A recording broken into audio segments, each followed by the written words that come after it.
Caballeros, tenemos un problema. Cuando la ruta aérea del Atlántico estaba bloqueada, ¿Qué vamos a hacer con estos enormes barcos? él buscó otra solución. Ya sé lo que haremos. Volaremos de California a China. ¿Atravesando el Pacífico? Justo por la mitad. Pero, Juan, Ninguna aerolínea había corrido ese riesgo. Muchísimas personas pensaban que aquello era una verdadera locura. Podemos conseguirlo.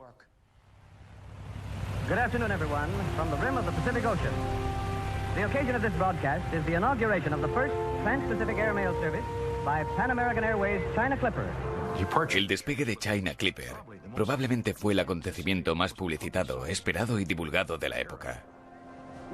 En cierta manera, fue similar a los lanzamientos de cohetes de los años 60.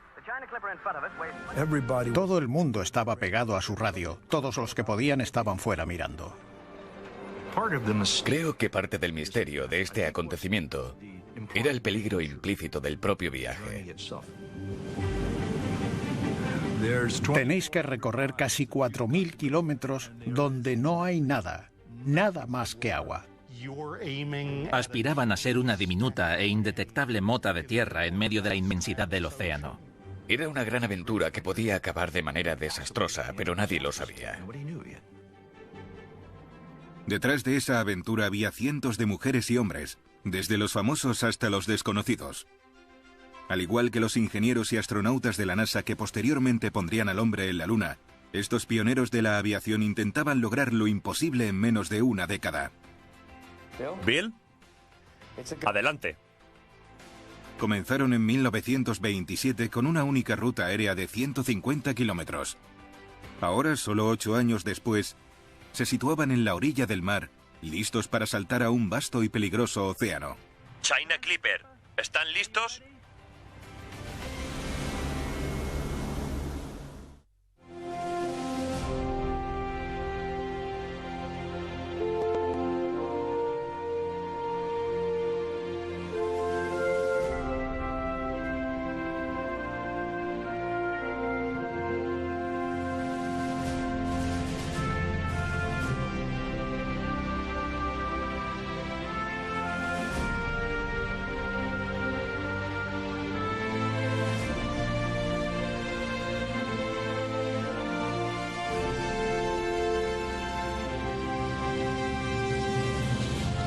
Pan Am.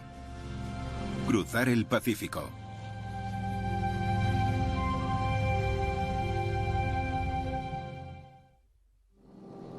Episodio 1. En el aire.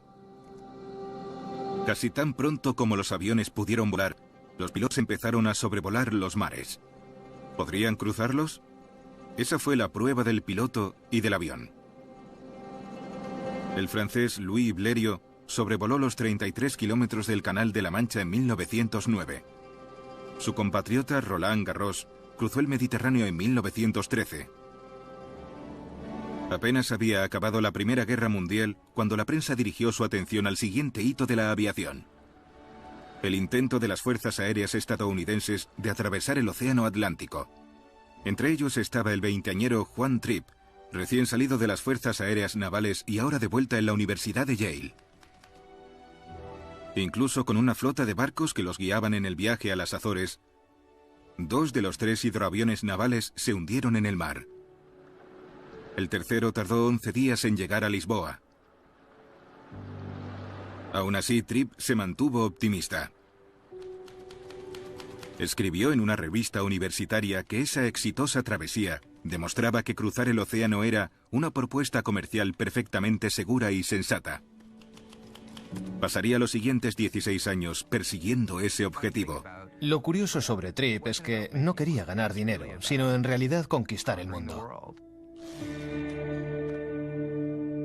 Trippe se convertiría en uno de los ejecutivos de aerolíneas más influyentes del siglo XX. El director de la Pan American World Airways. Juan Trippe era la Pan American. Imperioso, distante, arrogante y visionario. El logro de Trippe fue enorme. Gracias a él, la aviación es como la conocemos hoy en día. Pero Trippe no lo consiguió solo.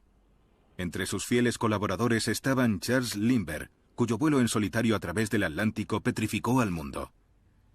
Igor Sikorsky, un brillante diseñador de aeroplanos que abandonó Rusia después de la revolución bolchevique en 1917, y un inesperado joven ingeniero llamado Hugo Leuteritz, que pensó que la radio tendría un papel importante en la aviación.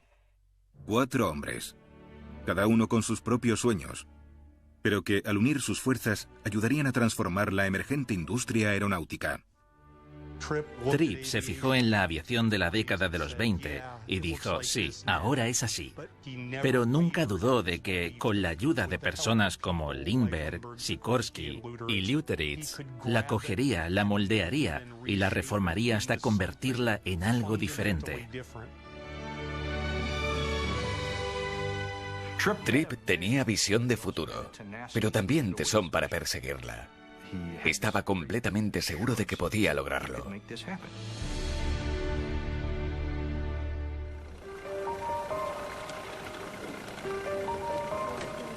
Una mañana lluviosa de mayo de 1927, cientos de aficionados de la aviación se reunieron en Long Island para ver a un piloto desconocido llamado Charles Lindbergh despegar e intentar sobrevolar el Océano Atlántico. Lindbergh era el último competidor de un premio de $25.000 en un vuelo directo entre Nueva York y París. Ya habían muerto 6 hombres en el intento, pero los aviadores seguían llegando. Muchos de los competidores por el premio Ortig lo hacían con aviones multimotor, un amplio personal de tierra y con un gran equipo.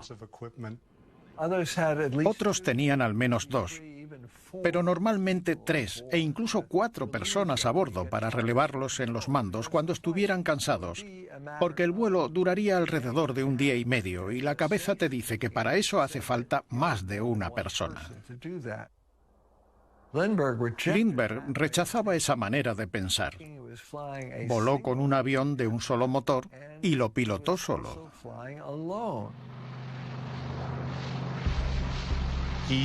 Lo llamaban el aviador loco.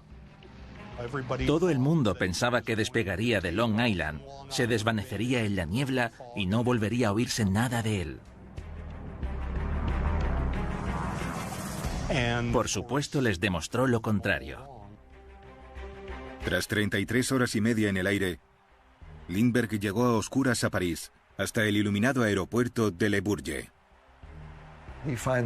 Finalmente aterrizó entre tumultuosos aplausos y surgió de entre el gentío.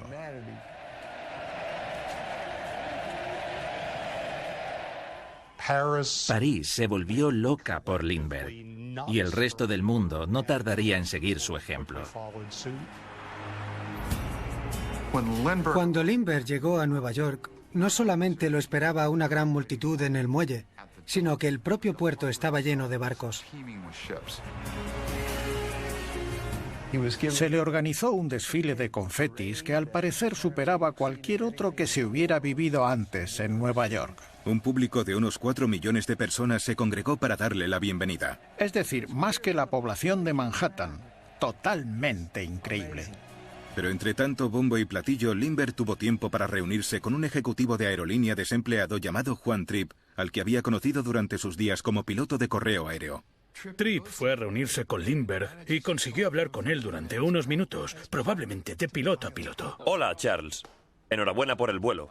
Es un gran día para la aviación. Y Lindbergh se quejó de que todo el mundo se le estaba echando encima y que no sabía qué hacer. ¿Me permites un consejo?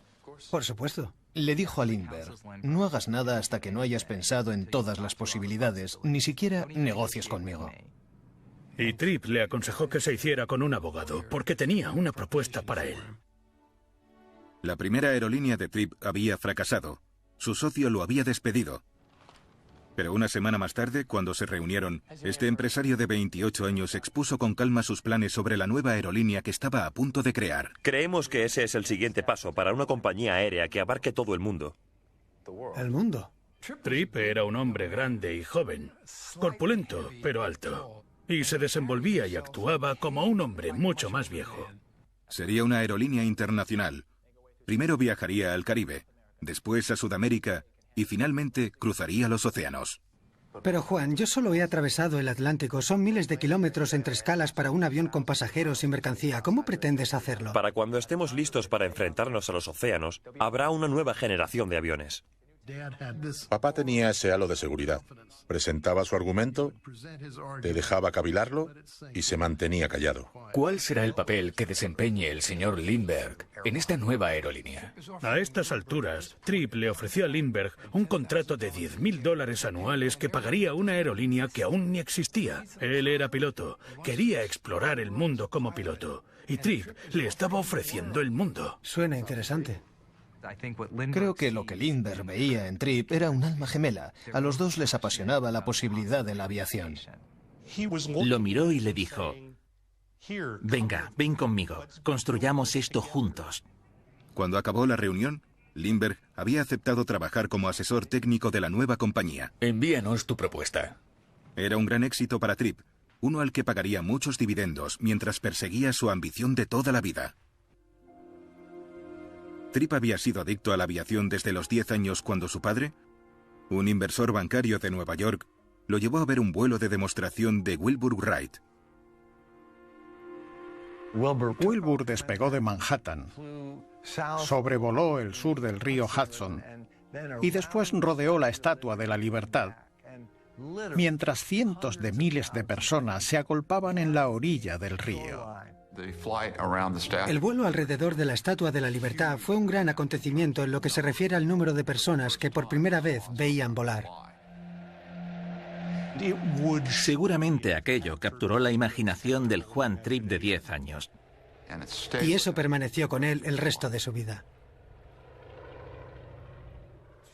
Tripp aún tenía la aviación en la cabeza cuando llegó a Yale en otoño de 1917. Unos meses después de que Estados Unidos entrara en la Primera Guerra Mundial. Muchos de sus compañeros, en concreto los de la clase alta, ya estaban interesados en la aviación. Y muchos de estos jóvenes fueron a Europa y volaron con los aliados. Tripp siguió su ejemplo y abandonó Yale para entrenar como piloto naval. Pero la guerra acabó justo cuando estaba a punto de embarcar. De vuelta a la universidad, participó activamente en el club de vuelos de Yale, en el equipo de fútbol y en el de remo. Estaba muy orgulloso de ser remero y de estar en el equipo de fútbol. Y gracias a estos deportes conoció a mucha gente. Y llegaron a ser amigos de por vida, algo muy importante para él. Gente como los Vanderbilt, los Whitney, los Rockefeller, grandes nombres de las finanzas estadounidenses, los chicos que habían amasado una gran fortuna. Se convirtieron en grandes amigos y apoyaron a Juan Tripp durante su carrera. Se sentían unidos por su pasión por la industria aérea y sus posibilidades de evolución. Después de graduarse, Tripp comenzó a trabajar en Wall Street. Vendía bonos, pero eso no le entusiasmaba. De hecho, acabó harto. Los denominó los más aburridos de su vida. Al final se marchó dando un portazo, convencido de que, para bien o para mal, iba a dedicar su futuro a la aviación. Tripp no tenía ni idea de lo que tendría que luchar. La Primera Guerra Mundial y las demandas de los combates aéreos dieron lugar a aviones más grandes, rápidos y duraderos. Pero no estaba claro para qué servirían en tiempos de paz. Muchos de estos aviones se vendieron al público. Los compraba gente que los guardaba en un granero y llevaba a otros en viajes emocionantes. Otros usaban sus excedentes de guerra para proporcionar entretenimiento con espectáculos aéreos. Después de la Primera Guerra Mundial, la aviación rápidamente desarrolló una reputación similar a la de un espectáculo de carnaval. La gente pagaba por sentarse en las gradas y que el sol le quemara la garganta mientras miraba hacia arriba a esos temerarios que realizaban acrobacias. Y sinceramente, una de las razones por las que el público asistía era porque querían ver a personas jugarse el cuello. Y a veces no se iban decepcionados. El gobierno de los Estados Unidos también fue pionero en el correo aéreo durante esa época. El trabajo era increíblemente peligroso, ya que viajaban con mercancías sobre montañas, con tormentas, con nieve y granizo, incluso en la oscuridad de la noche. Recuerdo estar ahí cuando despegó el primer avión de correo aéreo por la noche en 1925. El avión era un frágil y temperamental DC-4 de la guerra, en cuyo morro con forma de caja retumbaba un motor Liberty. Transportaba una buena cantidad de correo y tenía solo unas horas de gasolina. El solitario piloto no tenía instrumentos de vuelo ciego, y los aparatos de seguridad se reducían a un paracaídas. Ante él no había vías aéreas marcadas, ni pistas de aeropuerto, ni ondas de radio que lo guiaran, y su servicio meteorológico era una cabeza gacha y una oración.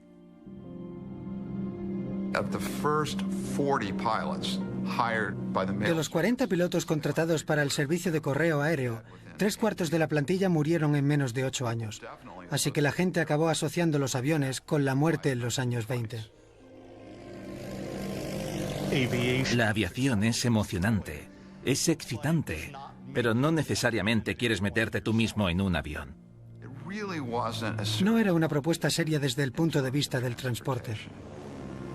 Aún algunas personas, entre las que estaba Juan Tripp, tenían una fe inquebrantable en el futuro de la aeronáutica. Tripp veía más allá del bullicio y del espectáculo de la aviación. De alguna manera sentía que el transporte de pasajeros tenía un futuro comercial potente. Tras abandonar Wall Street, Tripp fundó una compañía llamada Long Island Airways. Y esta fue la primera vez que sus amigos ricos de Yale lo financiaron. Tripp compró 7 hidroplanos excedentes de la guerra por $3.500 y empezó a ofrecer paseos a la alta sociedad neoyorquina para viajar a sus residencias de verano en los Hamptons y a Atlantic City. Es curioso que cuando comenzó este servicio contratara a otras personas como pilotos. Los pilotos eran personas a las que se contrataban como a los choferes, y él quería que se viera como algo distinto. Así que, casi desde el principio, Tripp vio que su lugar estaba en el sector empresarial de la aviación. En mayo de 1925, Tripp conoció a la hermana pequeña de uno de sus mejores amigos, una chica morena de unos 20 años llamada Elizabeth Stettinius. Lo invitaron a pasar el fin de semana a la casa de los Stettinius en Long Island y Tripp se llevó sus palos de golf. Papá era un apasionado del golf, un muy buen golfista, y mi madre también era bastante buena en ese deporte. Llegaron al tercer hoyo y la historia sigue con mi padre mandando la pelota a gran distancia, como siempre hacía. Y mamá fue a su tee y golpeó la bola. Él se volvió y dijo, vaya, qué manera de jugar. Juan y Betty se verían en muchas ocasiones en los siguientes años. Pero el padre de Betty, un socio de la JP Morgan & Company, no daría su bendición a la pareja hasta que Tripp no abandonara sus planes locos de vuelo y encontrara un trabajo de verdad. La aviación era para los hombres jóvenes imprudentes a los que les gustaba andar por las alas, hacer girar y estrellar aviones. Y Tripp estaba intentando fundar los cimientos de un negocio sobre algo que no lo era. La familia Stettinius estaba convencida de que era un buen chico. Si se hubiese dedicado a algo razonable, sin duda habría tenido mucho éxito. Pero en lo que se refería a ganarse la vida de forma respetable, veían a ese jovencito como si fuera un lunático. Las perspectivas de Tripp en cuanto al matrimonio y a su futuro profesional se atenuaron aún más cuando Long Island Airways dejó de tener éxito después de 2 veranos. Esta experiencia era muy común en los años 20. La aviación comercial tuvo que luchar en Estados Unidos. No había mucho mercado y los pasajeros eran pocos y muy dispersos. Las aerolíneas pequeñas estaban empezando en todos sitios y tan pronto como abrían sus negocios se declaraban en bancarrota. No hubo manera de ganarse la vida de forma estable con este negocio en los años 20 hasta que el gobierno empezó a delegar contratos de correo en las compañías aéreas. Se produjo un vuelco en la suerte de la aviación cuando el Congreso aprobó la Ley de Correo Aéreo de 1925. Mucha gente no es consciente de que en sus inicios toda la industria aeronáutica la construyó la oficina de correos. En lugar de poner en marcha sus propios aviones para entregar el correo, la oficina de correos cedería el trabajo a empresas comerciales, adjudicándoles contratos para rutas específicas. Y de repente se convirtió en un negocio rentable. Lo que supuso para las aerolíneas una fuente de ingresos fiables. Y eso era justo lo que Tripp estaba buscando, así que volvió a recurrir a algunos de sus amigos ricos de Yale y les pidió que lo respaldaran en otra empresa para asegurar el contrato del correo aéreo de Boston a Nueva York. Frente a la tremenda competencia de un grupo encabezado por el gobernador de Connecticut, John Trumbull, Tripp pensó en una fusión con la compañía Colonial Air Transport. Colonial ganó la ruta de Nueva York a Boston y nombró a Tripp director general. Una decisión de la que la Junta pronto se arrepentiría. En vez de entregar el correo en aviones de un solo motor, como precisaba el contrato del gobierno. Tripp encargó aviones trimotores mucho más grandes al diseñador holandés Tony Fokker. Él pensó, si puedo conseguir aviones más grandes, podré acoger a pasajeros y podré acoger mercancías. Tripp ya estaba pensando en viajes internacionales, en concreto en Sudamérica. Fue a un viaje oficial a Cuba con un Fokker trimotor pilotado por el propio Fokker. Antes de que hubieran entregado los primeros paquetes de correo aéreo, ya estaba de camino a Cuba pensando en las posibilidades de su futura compañía aérea. ¿Esta es la persona que quieres que dirija tu negocio? Cuando la empresa empezó a tener problemas económicos en la ruta de Nueva York a Boston, Tripp tuvo una disputa con la Junta sobre cuánto pujar por una ruta más larga a Chicago. Cuando la decisión se sometió a los votos de los accionistas, él perdió. Así que lo echaron. Le devolvieron sus inversiones y le dijeron que se llevara sus trimotores Fokker con él. Este retroceso solo reforzó las dudas de la familia Stettinius sobre el hombre que cortejaba a Elizabeth. Veían a Tripp como alguien que solo llevaba fracasos a su espalda. Tenía 26 años y obviamente iba sin rumbo. La mandaron a Europa, que es lo que se hacía en aquella época con las chicas jóvenes si querías romper un noviazgo. Así que él estaba sin trabajo, sin futuro y sin novia. Querida Bets, no puedo decirte lo mucho que te echo de menos, o lo perdido que me siento mientras tú navegas en el océano y estás más lejos de mí a cada minuto. Te echo más de menos cada día, con una especie de dolor apagado que le quita toda la alegría a la vida. Las cartas mostraban una parte muy humana de ambos, así como el gran afecto que sentían el uno por el otro. Querido Juan, si no soporto estar lejos de ti ni una semana, ¿cómo aguantaré los meses que voy a pasar en el extranjero? No podría soportarlo si no supiera que tú también me echas de menos. Si no fuera por la foto que tengo de ti en la mesita al lado de la cama, estaría completamente hundido. El viaje de Betty incrementó aún más la voluntad de Tripp de tener éxito en la aviación. A menudo se desanimaba, pero nunca hasta el punto de abandonar su esperanza en el futuro de la aviación. Después llegó el acontecimiento que lo cambió todo. Tras su regreso triunfante a Nueva York, Lindbergh emprendió una gira aérea por todo el país. Los estadounidenses reflejaban su adoración en poemas, dibujos, adornos, canciones e incluso en un popular estilo de baile rebautizado como Lindy Hop. La magnitud de esta obsesión por Lindbergh era totalmente extraordinaria. Esto también marcó una nueva era en la aviación. El viaje de Lindbergh en 1927 fue un momento para la aviación en el que pasó de ser una cosa de temerarios a ser algo serio. Ese era el futuro. A pesar de que lo apodaron como el aviador loco, era una persona increíblemente sobria y cuidadosa. El éxito del vuelo de Lindbergh no se había producido por suerte, sino por su empeño obsesivo en una única estrategia. El plan de Lindbergh era optimizar al máximo el combustible y reducir al mínimo todos los demás pesos. Incluso hay una historia que dice que recortó las partes innecesarias del mapa que llevaba consigo. Puede que fuese un piloto aburrido. Algo terrible si tratas de montar un espectáculo aéreo. Pero es esencial si diriges una aerolínea y tratas de convencer a la gente de que ponga su vida en tus manos. La gente empezó a pensar que si Lindbergh había cruzado el Atlántico con un solo motor, quizás fuera seguro viajar a una distancia más corta sobre tierra y con un avión multimotor. El vuelo de Lindbergh sobre el Atlántico fue un catalizador de lo que ahora se conoce como el Lindbergh Boom. No solo la gente rica quería tener acciones en la aeronáutica, sino también los particulares sin dinero. Parecía que ahí había un verdadero negocio en el que invertir. Aprovechando esta oportunidad, Tripp, que ya había fracasado 2 veces como ejecutivo de aerolíneas nacionales, fundó una nueva compañía y centró su atención en las rutas internacionales de correo aéreo, que la oficina de correos comenzaría a adjudicar en breve. Y su primer objetivo fue una ruta de 145 kilómetros desde Key West, Florida, hasta La Habana, Cuba. Pero otras dos compañías habían puesto los ojos en el mismo botín.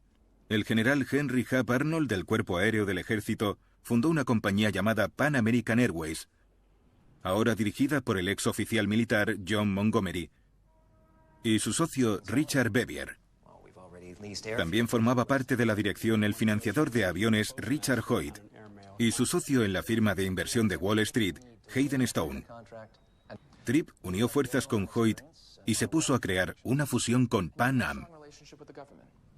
Bueno, nos gusta la posición en la que estamos. El prestigio del general nos ha proporcionado la vía interior de la ruta. Pero la oficina de correos no le va a adjudicar a nadie esa ruta hasta que no nos consolidemos. Eso no es lo que yo he oído. Caballeros, ¿por qué no venís a dar una vuelta en mi yate y lo escucháis del propio Glover? Bajo la presión del asistente del jefe de correos Irving Glover, los tres grupos aceptaron trabajar en una fusión y la oficina de correos le adjudicó el contrato de correo aéreo de Key West a La Habana a Pan Am. Pero el servicio debía empezar 3 meses después, el 19 de octubre. Como las negociaciones de la fusión se llevaron a cabo ese verano, Tripp informó de las novedades a Betty, que estaba en París. Las cartas expresaban su frustración por lo que estaba pasando con la fundación de la empresa, todas las discusiones que se estaban produciendo y los altibajos. Cuando te escribí el jueves pasado todo parecía prometedor. Pero esta mañana no ha habido trato. No te desanimes, cariño. Sé que ganarás esta partida. Lo siento en mis entrañas. Llegó un momento entre septiembre y octubre en el que Hayden Stone se retiró completamente y toda la financiación se vino abajo. Cariño, no quiero que esto se oponga entre nosotros. Quizás sea mejor adquirir un poco de experiencia en un negocio con un futuro más estable. Él le escribió diciéndole, voy a dedicarme a otra cosa. A lo mejor debería volver a Wall Street. ¿Qué quieres decir con empezar de nuevo? ¿Te refieres a otro ámbito distinto a la aviación? Él dijo en un par de ocasiones, no puedo conseguirlo. Y ella volvía a decirle, no puedes abandonar, vas a lograrlo. Tengo mucha confianza en ti. Y en lugar de abandonar, Tripp redobló sus esfuerzos. Incluso a los 28 años, Tripp era un estupendo negociador. Insistía sin cesar en lo que sea que él tuviera, y tú no. Hay algo que deberías considerar. Ninguna aerolínea puede entregar correo a Cuba sin derechos de aterrizaje. En este caso, tenía un as en la manga. Los derechos de aterrizaje exclusivos en Cuba, asegurados por el presidente Gerardo Machado durante ese viaje oficial que tan mal sentó a sus jefes de Colonial. ¿Creéis que la fusión acabará funcionando? Nos llevará algún tiempo solucionarlo, pero habrá un puesto para cada uno de nosotros. Cuando los tres grupos llegaron a un acuerdo en los términos de la fusión, la compañía nombró a Juan Tripp presidente y director general. Las personas clave para este primer contrato de correo aéreo con el extranjero fueron Richard Hoyt, que tenía bastante experiencia y era rico, Hap Arnold y posteriormente su sucesor John Montgomery. Y después estaba Juan Tripp, que con 28 años acabó superando a los dos anteriores para ser el director de Pan Am. Pero con el plazo del 19 de octubre pisándoles los talones, no había tiempo para celebrarlo. La fusión se reunió el 13 de octubre de 1927. Disponían de 6 días para consumar ese contrato de correo aéreo. La fecha del 19 de octubre supuso un gran problema. Si Juan no conseguía que saliese ese vuelo, volvería a quedarse sin nada. Tenía los Fokker trimotores en marcha, pero la pista de Key West se había inundado. Tenía a hombres trabajando en el aeropuerto de Key West que se había convertido prácticamente en un pantano. Estaba lleno de agujeros. Y cada vez que graduaban el terreno y casi conseguían ponerlo en buen estado, las lluvias volvían y los agujeros se formaban de nuevo. Y el reloj no dejaba de correr. Desesperado, Tripp tuvo una idea. Operadora, póngame con Key West. Un hidroplano podía despegar de Key West y aterrizar en el puerto de La Habana. Tuvo a gente recorriendo cada kilómetro de todas las ciudades, suplicando por un piloto que fuera a Key West y que llevara el correo a La Habana. Y al final, en el último momento, apareció un ángel disfrazado con un hidroavión Fairchild. Convencieron al piloto con $200 para que añadiera una parada a su ruta establecida. Lanzaron las bolsas de correo a bordo. El piloto despegó y 1 hora después aterrizó en La Habana. Descargó el correo y siguió su camino. Esta es la intervención más corta de la historia de la aviación. Su nombre era Cy Caldwell. Esa es la única referencia suya que vas a oír. Hola y adiós, Cy Caldwell. Pero él salvó Pan Am. 9 días después comenzó el correo aéreo ordinario hasta La Habana, donde el presidente cubano lo bautizó como el General Machado. Y papá mandó ese maravilloso telegrama a mi madre. Negocio completamente resuelto. Salgo para Florida el sábado. Vuelvo en 2 semanas para recogerte del barco. Y cuando ella vio las palabras "primer vuelo con éxito", rompió a llorar de alegría y gozo. Atravesando Mauritania, 19 de noviembre. Contando las horas. Con cariño, Bets. A pesar de que el servicio a La Habana estaba en marcha, Tripp se dio cuenta de que había un problema. Los aviones de tierra, como los Fokker trimotores, podían toparse con más pistas embarradas mientras trataban de dirigirse al sur. Y mientras buscaba aviones que se adaptaran mejor, encontró a un diseñador aeronáutico ruso que en ese momento trabajaba en Long Island. Se llamaba Igor Sikorsky. Sikorsky había sido una leyenda de la aviación rusa que construyó bombarderos cuatrimotores para el ejército en la Primera Guerra Mundial. Pero tras la Revolución Rusa de 1917, los estrechos lazos de Sikorsky con el ejército lo convirtieron en un blanco para los bolcheviques. Ahora era un enemigo del pueblo. Después de que le advirtieran de que se encontraba en la lista de personas que iban a ejecutar, Sikorsky huyó. Escapó con su vida y únicamente con ella. Lo avisaron sus amigos. Vete, vuelve cuando todo se arregle. Así que cogió sus planos y puso sus miras en Estados Unidos. Pero cuando llegó a Nueva York, Sikorsky descubrió que el exceso de aviones de guerra baratos había reducido la demanda de nuevos aviones. Durante 4 años se ganó la vida como profesor de matemáticas y de astronomía en la cohesionada comunidad de inmigrantes rusos de Nueva York. Finalmente, este grupo de inmigrantes rusos lo convenció para que volviese al ámbito de la aeronáutica.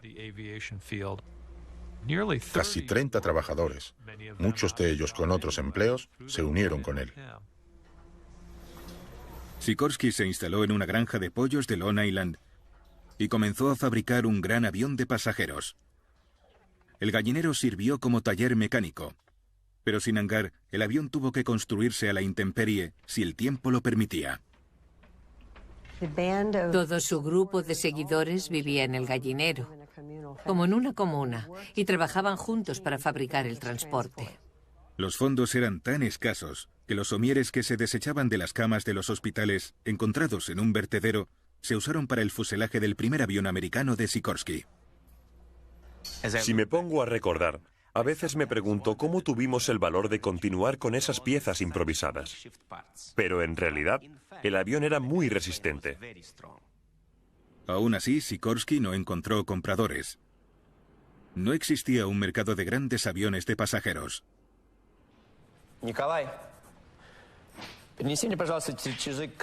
Ya en 1927, Sikorsky había diseñado 9 aviones americanos, todos técnicamente viables, pero con pocos encargos para poder presentarlos. Su pequeña empresa estaba luchando por sobrevivir. Además, sus esfuerzos para ganar el premio Orteig habían acabado de una forma trágica, ya que su S-35 había sido incapaz de despegar debido a su gran carga de combustible. René Fonck y su copiloto lograron salir ilesos, pero unos segundos después el avión estalló en llamas, dejando atrapados en el fuego a los otros 2 miembros del equipo.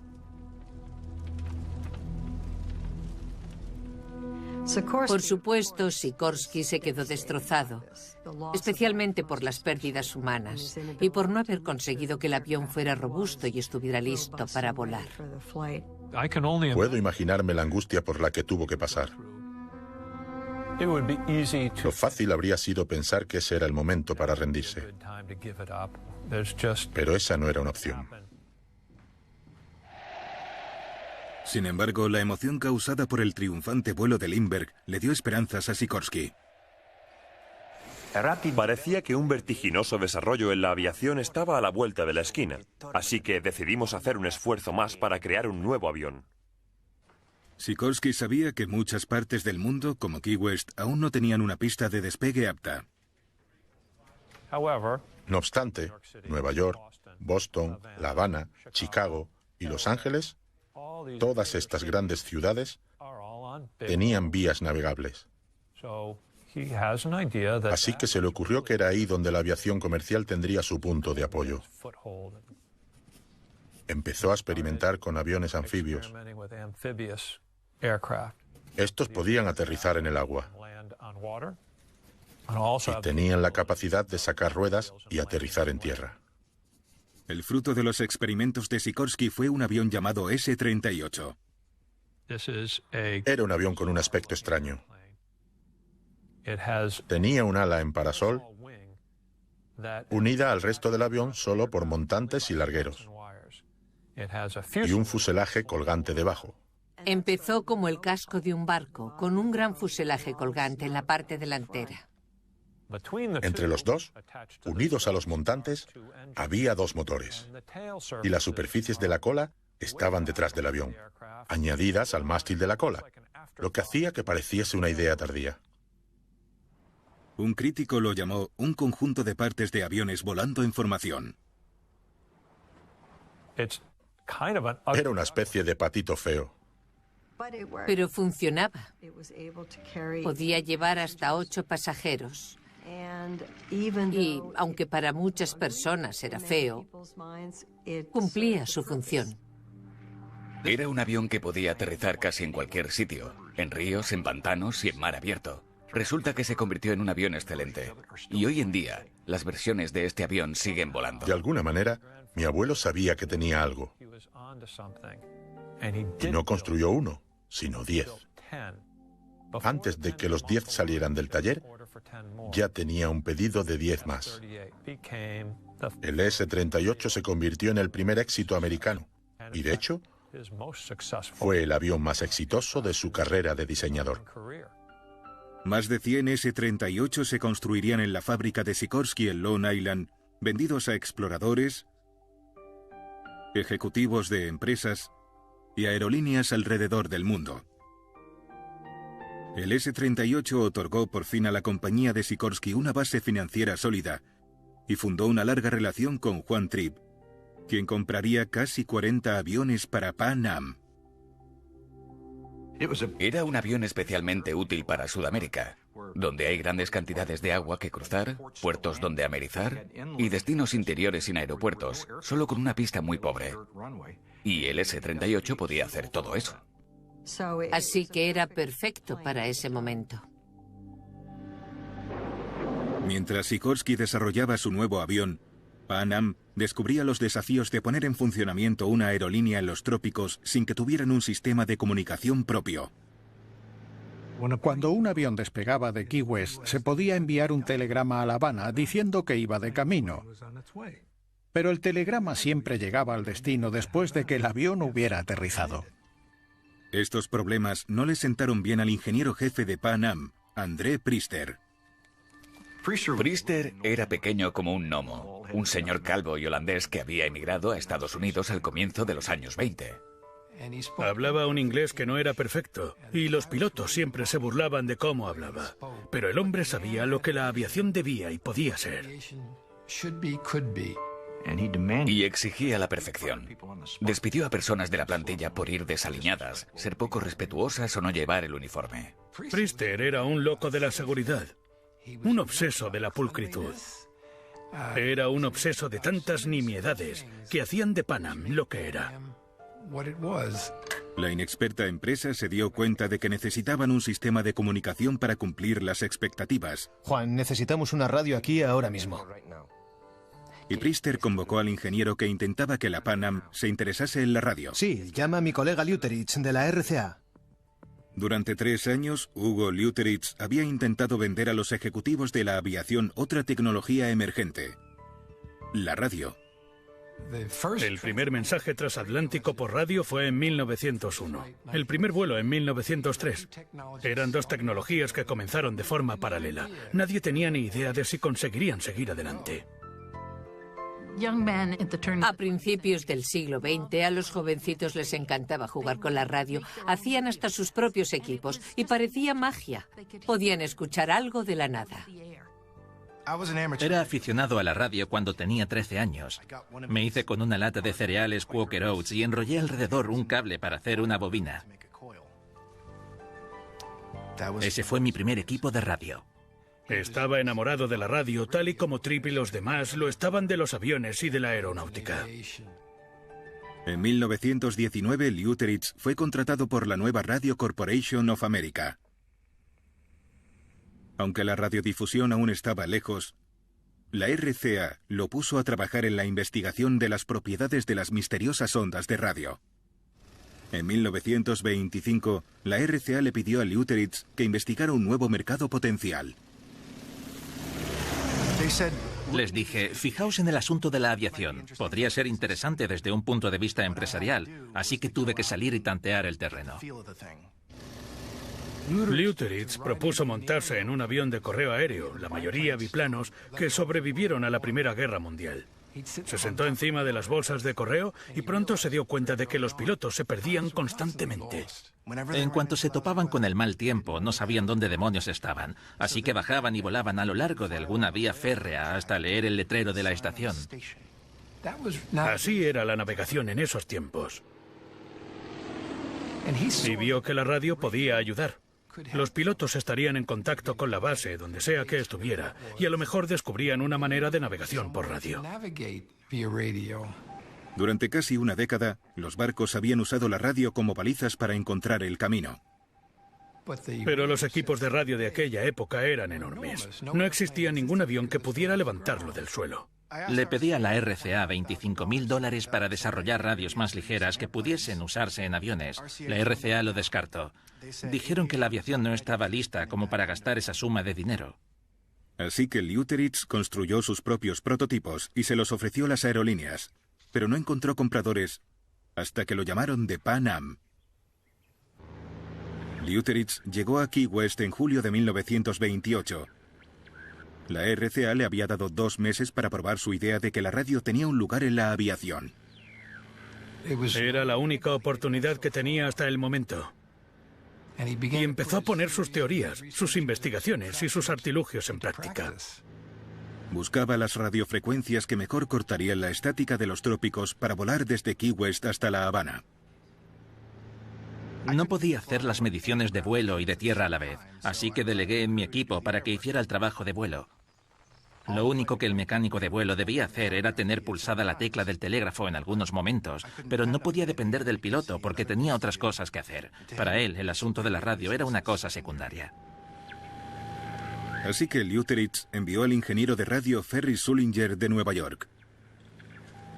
A bordo del avión, uno de ellos apretaría el botón del telégrafo, mientras que el otro escucharía las señales de tierra para identificar qué frecuencias llegaban mejor. Después de 3 o 4 vuelos por la misma ruta, una noche le dije a Priester, André, llevas mucho más tiempo que yo en la aviación, pero me da la impresión de que hay que hacer algo para la navegación. ¿A qué te refieres? Los pilotos creen que están volando en línea recta, pero no. Según las condiciones del viento, hemos llegado tan al este como Matanzas. En otros casos hemos terminado a 95 o 110 kilómetros al oeste de la costa de La Habana. Lutteritz había dado en el clavo sobre uno de los desafíos a los que Pan Am se enfrentaría al aventurarse fuera de la seguridad de la costa estadounidense. Cuando sobrevuelas la Tierra puedes ver las características del terreno. Y de hecho sobre tierra tendemos a navegar, particularmente en esa época, de rasgo en rasgo característico. Cuando se vuela sobre agua, normalmente siempre la percibes igual, así que no es la manera idónea para saber exactamente dónde te encuentras. En 1928 usaban brújulas para dirigir los aviones hacia la dirección adecuada. Pero si había viento, lo que pasaría si el avión iba en contra del viento es que se desviaría de la ruta. Cuba era un destino suficientemente grande como para que los pilotos pudieran compensar esto fácilmente. Los pilotos que llegaban a Cuba tenían que suponer dónde estaban e ir hacia la derecha o hacia la izquierda a lo largo de la costa para encontrar La Habana. Pero en el viaje de vuelta, Leuteritz advirtió que el diminuto destino de Key West hacía el margen de error mucho más pequeño. Y le dijo a Priester, tenemos que descubrir un método para comunicarnos con nuestros aviones y ayudarlos a llegar a donde quiera que vayan. Y creo que puedo lograrlo. Vamos a necesitar un radiogoniómetro. Los primeros fabricantes de radios solían vender los equipos con antenas en forma de cuadro como una manera de ahorrar espacio. Pero los ingenieros no tardaron en descubrir que la orientación del cuadro tenía un gran efecto en la calidad de captación de la onda entrante de radio. Si lo roto de manera que la onda llegue justo al filo del cuadro, obtendré la señal máxima. Al girar el cuadro 90 grados, la señal de radio quedará reducida a nada. Así que rotando el cuadro y escuchando la potencia de la señal podía suponer de qué dirección venía la onda. Se podía usar eso para navegar.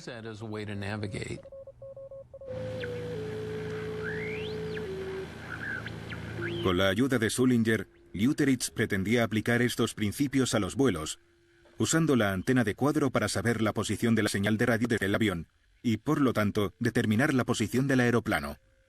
De acuerdo, escuchadme, chicos. Después, Leuteritz intentó vender a los pilotos de Pan Am los beneficios de la radio. Empecé a volar con los pilotos de correo aéreo hace 3 años y diría sin dudarlo que la radio será útil. Podría ayudar a saber a dónde demonios te diriges. He diseñado un conjunto de receptores y transmisores ligeros. Pero la tecnología de última moda les era indiferente. Y a Sullinger y a mí nos encantaría que vosotros nos ayudarais a intentarlo. Y a Robert Fatt al que más. He tirado mejores equipos de radio desde mi avión de los que podéis construir. No había nada parecido en la aviación hasta el momento. Así que cuando intentó comunicar que había otra manera de navegar, los pilotos no estuvieron muy receptivos.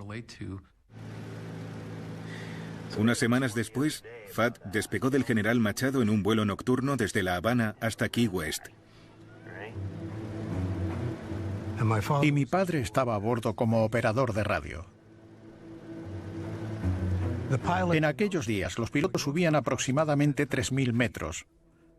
Y como eran solo 145 kilómetros de distancia, normalmente podían ver el faro de St. Key.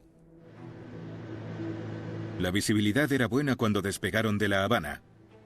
Pero 20 minutos después de que comenzara el vuelo se toparon con una espesa neblina. Fatt bajó para reducir altura buscando un aire más claro. Pero fue en vano. Visibilidad pobre. Sin señales de Key West todavía. Alerta. Mira si está en ese lado el faro. Después de 1 hora de vuelo aún no habían divisado Key West.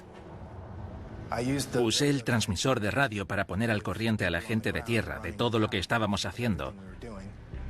Todo funciona sin problema. Aún no vemos nada. André, pasa algo. Ya deberían estar aquí.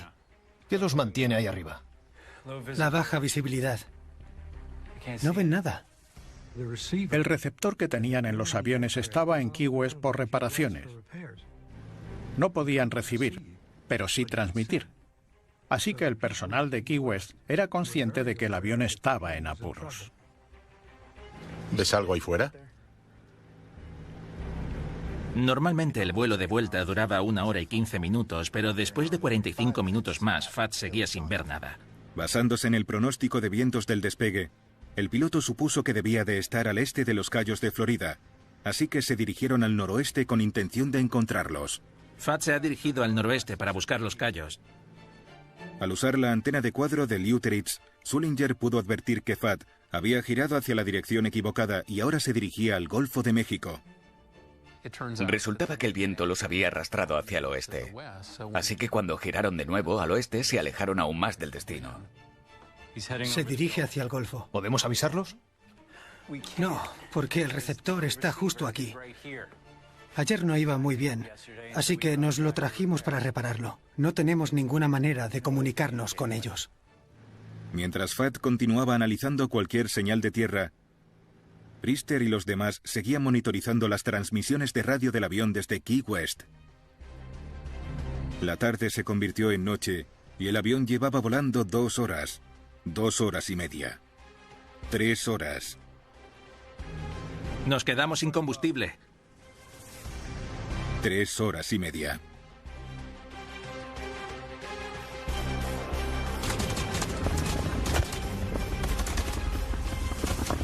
Vamos a aterrizar. Hugo, vamos a hacer un aterrizaje sobre el agua. Prepara a los pasajeros. Depósito vacío. Procedemos a intentar un aterrizaje en el agua. Atentos a las próximas noticias. Lo siguiente que sé es que las luces se apagaron.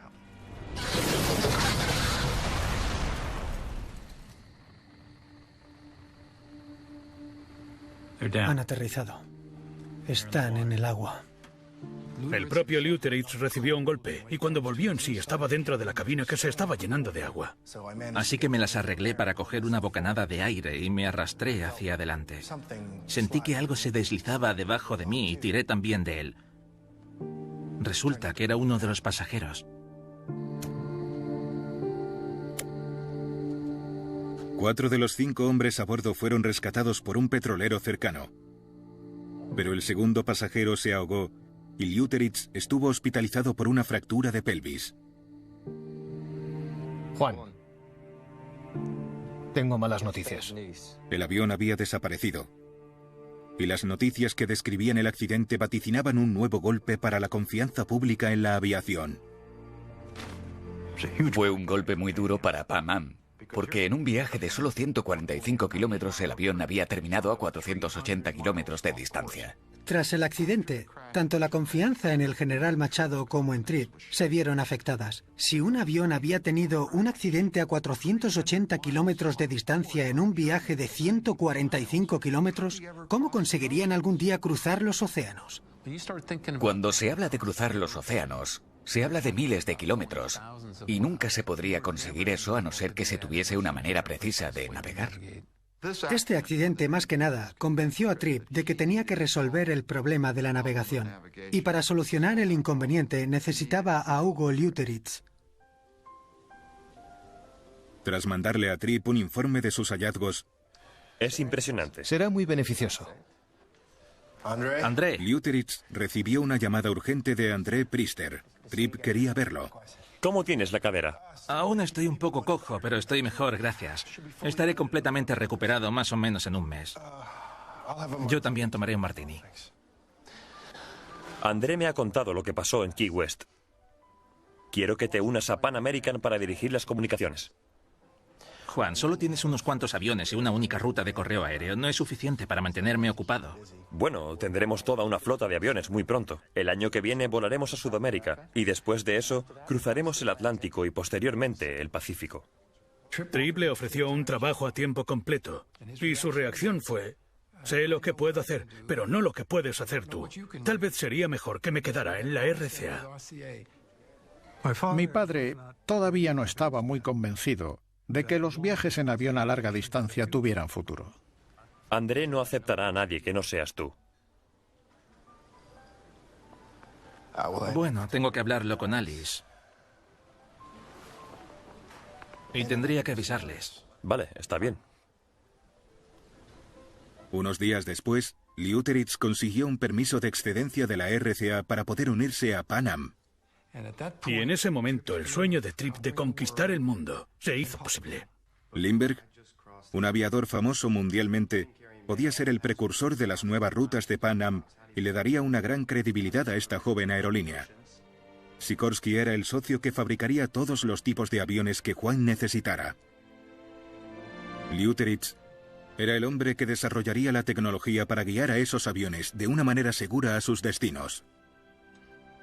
Y al asegurar la ruta de Key West a La Habana, darían el primer paso hacia la conquista del continente. En el próximo episodio de Pan Am, Cruzar el Pacífico... La aviación de Estados Unidos no estaba presente en Sudamérica y necesitaban darse prisa en ello. Así que para asegurar la presencia de Estados Unidos en Sudamérica, había que cambiar la ley. La reunión fue un punto de inflexión en la historia de la política y de la economía estadounidense. ¿Te dará tiempo para enero? Pronto se dio cuenta de que todas estas batallas iban a ganarse en Washington, no fuera en el fin del mundo. Tengo que salir un minuto. Hoy en día se diría que fue una confabulación entre el gobierno y las empresas. Y realmente lo fue. Se las arregló para quedarse con el Caribe y toda Sudamérica.